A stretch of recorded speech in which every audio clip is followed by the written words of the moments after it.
ინკლუზიური განათლების ხედვა და ფილოსოფიაში შემოპირების პროფესიული განათლება და ამ კუთხით კარგად დაგეგმილი საკანონმდებლო პროცესები. თემასთან დაკავშირებით საერთაშორისო კონფერენცია იგეგმება.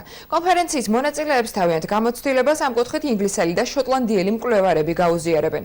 დარგის წარმომადგენლებთან და ექსპერტებთან ერთად განიხილება ინკლუზიური პროფესიული განათლების პროცესში ჩართულ პირთა დასაქმების პერსპექტივები და მხარდამჭერი მექანიზმები. კონფერენციაზე 300-მდე პირია მიწვეული, მათ შორის მშობლები, სტუდენტები და პროფესიული სასწავლებლების კურსდამთავრებულები. საქართველოს განათლებისა და მეცნიერების სამინისტროს მიერ ორგანიზებული ინკლუზიური განათლების მეორე საერთაშორისო კონფერენციის გამართვა 14-15 აპრილს იგეგმება. მის ხედვაში ვიდრე ეს ადრე იყო, და ინკლუზიური განათლების სფეროში აღარ მოიაზრება მხოლოდ შეზღუდული შესაძლებლობის მქონე პირთა ინტეგრაცია, არამედ ინკლუზია გულისხმობს კარგად დაგეგმილ საგანმანათლებლო პროცესს ყველასათვის და პირველი სეგმენტი სწორედ ამას დაეთმობა.